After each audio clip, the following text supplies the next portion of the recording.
नमस्कार। आज हिस्ट्री के किस्से में हम बात करेंगे एक ऐसे इमली के पेड़ की जिसके साथ एक बहुत बड़ा दुर्भाग्य जुड़ा है, और वो पेड़ है बावनी इमली।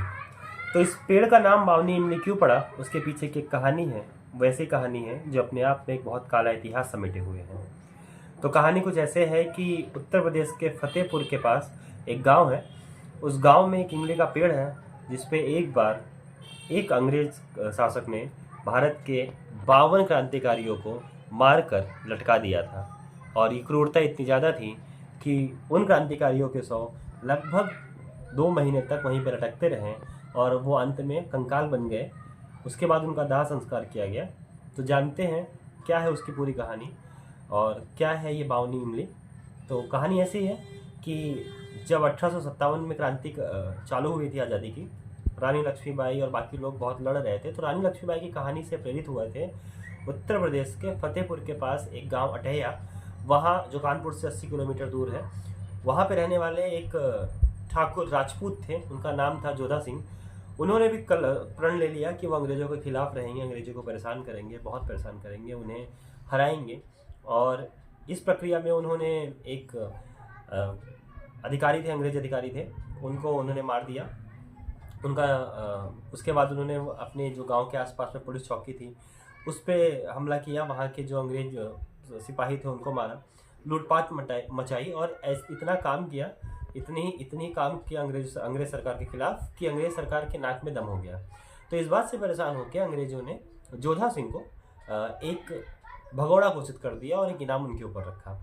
लेकिन क्योंकि उस समय हर कोई अपने देश के प्रति समर्पित था, तो जोधा सिंह के काम में सारे गांव वासियों का बहुत सहयोग मिलता था और ये लड़ाई लंबी चल रही थी। पर अचानक ये जब पूरी प्रक्रिया चल रही थी और लगातार उनके जो सैनिक थे गुरिल्ला पद्धति का अर्थ ये होता है कि छुप के वार करना, या गुरिल्ला जैसे आपको पीछे से वार करता है अपने दुश्मनों पे, उस पद्धति से लड़ रहे थे और अंग्रेज सरकार बहुत परेशान हो चुकी थी।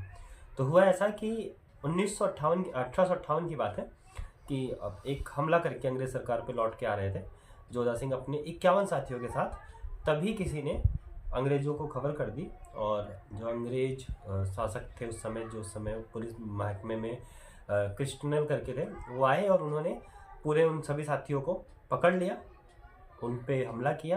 और अचानक अपने ऊपर हुए इस हमले से जोधा सिंह और उनके साथी बच नहीं पाए और वो अंग्रेज़ों के हाथों पकड़े गए।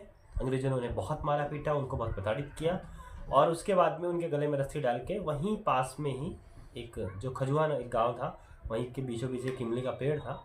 उस इमली के पेड़ पे सभी 52 क्रांतिकारियों के शव को टांग दिया। ऐसा कहा जाता है कि उस घटना के बाद से उस पेड़ का विकास बंद हो गया, लेकिन वो पेड़ आज भी उपस्थित है। दुर्भाग्य की बात यह है कि लोग उस पेड़ और उसके महत्व को नहीं जान रहे हैं। अब हुआ ये कि अंग्रेज सरकार जब इस विरोध से बहुत परेशान हो गई थी, विद्रोह से परेशान हो गई थी, तो उसने कल्पना की कि अगर हम ऐसा कुछ करेंगे तो लोगों में दहशत पैदा होगी। और इसीलिए उसने आदेश दिया कि कोई भी व्यक्ति इन 52 लोगों के शवों को नीचे नहीं उतारेंगे। अगर ऐसा करता है तो उसके साथ भी वही सलूक किया जाएगा, वही अंजाम होगा उसका जो कि उन 52 लोगों के साथ में हुआ है। इस तरीके से लगभग 40 से 45 दिनों तक वो लाशें वो शव वहाँ पे टंगे रहे और हवा पानी इन सब के चक्कर में वो गलते। और एक समय ऐसा था कि उनमें सिर्फ कुछ मांस बचे थे, बाकी या तो जानवर गिद्ध नोच खाए थे या तो वो खराब हो चुके थे उनके शव, सिर्फ कंकाल बचा था। ये बात आसपास के गांवों तक लोगों को पता चल रही थी, जो खास करके राजपूत समुदाय के लोगों के लिए बहुत शर्म की बात थी। इस बात को बहुत व्यक्तिगत लेते हुए उन्हीं राजपूत खानदान से आने वाले एक अमर सिंह ने ये प्रण लिया कि वो इन शवों को उतारेंगे। अपने 900 साथियों के साथ एक दिन अचानक जाते हैं, इन सारे कंकालों को उतारते हैं और गंगा जी के पास उनका अंतिम दाह करके उनका जो राख है वो गंगा में विसर्जित कर देते हैं। तो इस तरीके से एक जो पूरी क्रूर घटना हुई थी, जैसे जलियांवाला बाग में हुआ था या जैसे बंगाल के विभाजन के समय भारतीय लोगों पर अत्याचार हुए थे, वैसी ही एक घटना हुई थी जिसे शायद इतिहास में बहुत कम ही लोग जानते हैं।